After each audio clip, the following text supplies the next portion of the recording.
இப்போது புதிய அறிமுகம் ஆச்சி ஹோட்டல் சாம்பார் 50 கிராம் ரூபாய் 20 மட்டுமே. மின்னமலம் நேயர்களுக்கு வணக்கம். இது டிஜிட்டல் திண்ணை. இந்தியா டுடே மீட்டிங்ல பேசின சிஎம் ஸ்டாலின், தமிழ்நாட்டிற்கு ஆட்சியில பங்கு என்பது ஒத்துவராது என்பது எங்களுக்கும் தெரியும், காங்கிரசுக்கும் தெரியும்.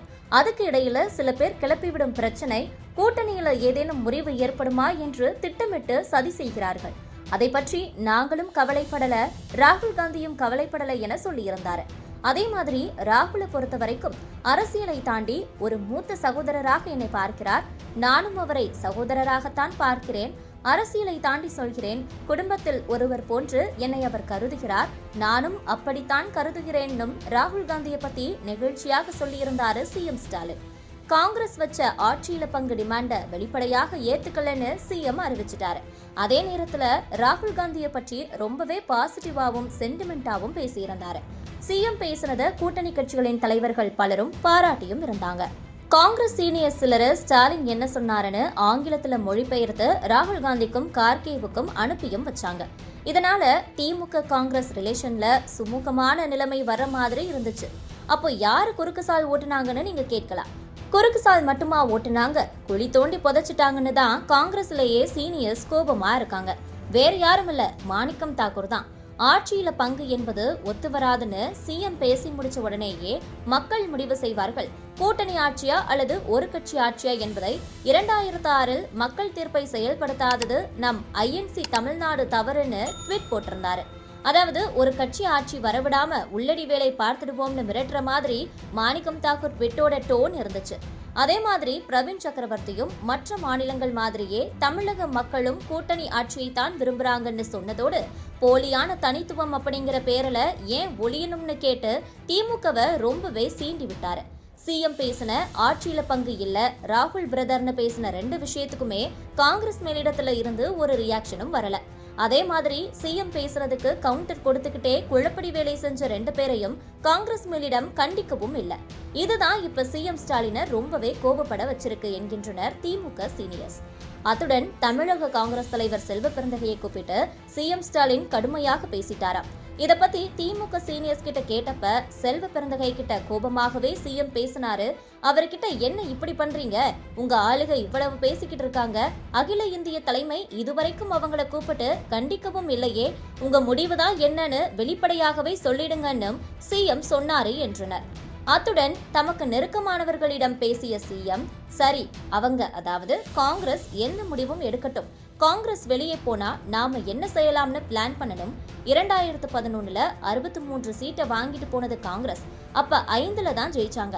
அதுல முக்கியமான விஷயமே காங்கிரஸ் அடம் பிடிச்சு கேட்டு வாங்கின 63ல 55 தொகுதிகள்ல அதிமுக தான் ஜெயிச்சது. அந்த எலெக்ஷன்ல ஜெயலலிதாவுக்கு 80 அல்லது 85 சீட் தான் கிடைக்கும்னே எல்லா சர்வே ரிப்போர்ட்டும் சொல்லிக்கிட்டு இருந்துச்சு. காங்கிரஸ் 63 சீட் வாங்கினதுக்கு அப்புறமா காங்கிரஸ் தொகுதிகளா பார்த்து ஜெயலலிதா ஏடிஎம்கே கேண்டிடேட்ஸ் போட்டு ஈஸியாக ஜெயிச்சிட்டாங்க. காங்கிரஸ் நம்ம கூட வந்தாலும் நாம ரொம்ப கேர்ஃபுல்லா தான் இருக்கணுங்கிறது தான் ரொம்ப முக்கியம்னு சொல்லியிருக்காரு. ஆனா காங்கிரஸ் மேலிடம் எதுவுமே பேசாம தான் இருக்கு. காங்கிரஸ் தலைவர் மல்லிகார்ஜுன கார்கே, தமிழகத்தைச் சேர்ந்த காங்கிரஸ் மூத்த தலைவர்கள்ல ஒருவரான ப. சிதம்பரம், ஜெய்ராம் ரமேஷ் போன்ற பல சீனியர்ஸுமே திமுக கூட்டணியில தான் காங்கிரஸ் தொடரணும்னு நினைக்கிறாங்க. ராகுலை சுத்தி இருக்கிறவங்க தான் சீண்டி விட்டுக்கிட்டு இருக்காங்க. திமுகவுக்கு இவ்வளவு குடைச்சல் கொடுக்கிற பிரவீன் சக்கரவர்த்திய ராகுல் காந்தி நேத்து கூட அழைச்சி பேசியிருக்காரு. சோனியா காந்தி வீட்டுல இருக்கிற ஆபீஸ்ல தான் பிரவீனை கூப்பிட்டு ராகுல் காந்தி பேசியிருக்காரு. திமுக சீனியர் எம்பிக்கள் கிட்ட பேசினப்ப கோபமாகவே இருக்கும் சிஎம் தெளிவான முடிவை காங்கிரஸ் மேலிடத்துக்கிட்ட இருந்து தெரிஞ்சுக்க ராகுல் காந்தி கிட்ட மறுபடியும் பேசுங்கன்னு கனிமொழி எம்பி கிட்ட சொல்லி அனுப்பி இருக்காரு. ராகுல் காந்தி கிட்ட இந்த டைம் பேசும்போது ஆட்சியில பங்கு இல்லைங்கிறதுல உறுதியாக இருக்கிறோம்னு சொல்லணும். அதே மாதிரி காங்கிரஸுக்கு 28 முதல் 30 சீட்டு தான் அதிகபட்சமா தர முடியும்னு சொல்லிடணும். இதுதான் எங்க ஸ்டாண்ட், உங்க ஸ்டாண்ட் என்னன்னு கேட்டு கிளியரான பதில வாங்கிடணும்னு கனிமொழி எம்பி கிட்ட சிஎம் ஸ்டாலின் சொல்லி அனுப்பியிருக்காரு என்கின்றனர். ஆக இப்ப திமுக காங்கிரஸ் கூட்டணிய முடிவு செய்யற பந்து ராகுல் காந்தி கிட்ட இருக்குது. ராகுல் காந்தி கனிமொழி சந்திப்புக்கு பின்னாடிதான் தமிழக எலெக்ஷன் களத்துல என்னவெல்லாம் நடக்க போகுதுன்னு கிளியர் பிக்சர் கிடைக்கும் என்கின்றனர். இது ஒரு புறம் இருக்க, யாரும் எதிர்பாராத விதமாக இன்று அதாவது பிப்ரவரி 13ஆம் தேதி தமிழக பெண்களுக்கு இன்ப அதிர்ச்சி கொடுத்துள்ளார் முதலமைச்சர் மு.க. ஸ்டாலின். சமீபத்துல தேர்தல் வாக்குறுதியாக அதிமுக ஆட்சிக்கு வந்தால் குலவிளக்கு திட்டம் என்ற பெயரில் பெண்களின் வங்கிக் கணக்கில் மாதம் ரூபாய் 2000 வரவு வைக்கப்படும் என்று எதிர்க்கட்சி தலைவர் எடப்பாடி பழனிசாமி கூறியிருந்தார். இந்த சூழல்ல, அதாவது மகளிர் உரிமை தொகை பெறும் 1.31 கோடி பெண்களின் வங்கிக் கணக்குல ரூபாய் 5000 வரவு வைக்கப்பட்டிருக்கு. இது தொடர்பாக முதலமைச்சர் மு.க. ஸ்டாலின் அளித்த விளக்கத்துல, தேர்தலை காரணம் காட்டி 3 மாதங்களுக்கு உரிமை தொகையை முடக்க பார்க்கிறார்கள். அதனால் நமது அரசு முந்திக்கொண்டு இப்போதே வரவு வைத்துவிட்டது என்று தெரிவித்திருந்தார். அடுத்த 3 மாதங்களுக்கான தொகை ரூபாய் 3000 பிளஸ் கோடைக்கால சிறப்பு தொகை ரூபாய் 2000 என மொத்தம் 5000 ரூபாய் பெண்களின் வங்கிக் கணக்கில் செலுத்தப்பட்டிருக்கு. கடந்த 10ஆம் தேதி வெளியான டிஜிட்டல் திண்ணையில பெண்களுக்கு ரூபாய் 5000 வழங்க முதல்வர் ஸ்டாலின் திட்டமிட்டுள்ளார் என முதலில் தெரிவித்திருந்தோம். அதன்படியே இன்று பணம் பெண்களின் வங்கிக் கணக்கில் வரவு வைக்கப்பட்டிருக்கு. ஆக ஸ்டாலின் வியூகம் என்ன? விஜய்க்கு இளைஞர்களின் செல்வாக்கு இருப்பதாக பேசப்படுகிறது. அதனால திமுகவில் இருக்கிற 19 முதல் 35 வயதிற்குட்பட்ட இளைஞர்களின் வாக்குகள் சிதறக்கூடாது என ஸ்டாலின் நினைக்கிறார். அதனால் இந்த இளைஞர்களின் வாக்குகளை தக்க வைக்க என்னென்ன செய்ய வேண்டுமோ அதை செய்யுங்கள். இப்ப இருக்கிற வாக்கு வங்கி கொஞ்சம் கூட குறையக்கூடாது. திமுகவில் 40 வயசுக்கு மேல இருக்கிறவர்கள் கண்டிப்பா நமக்கு தான் ஓட்டு போடுவாங்க. இருந்தாலும் அவங்களையும் தக்க வச்சுக்கணும்.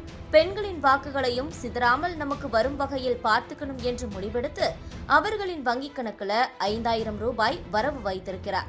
இப்படி ஏற்கனவே திமுகவுக்கு இருக்கிற வாக்கு வங்கியை தக்க வச்சுக்கிட்டாலே 2026ல கண்டிப்பாக மீண்டும் ஆட்சியை பிடித்து விடலாம் என்று நம்பிக்கையில் இருக்கிறார் ஸ்டாலின்.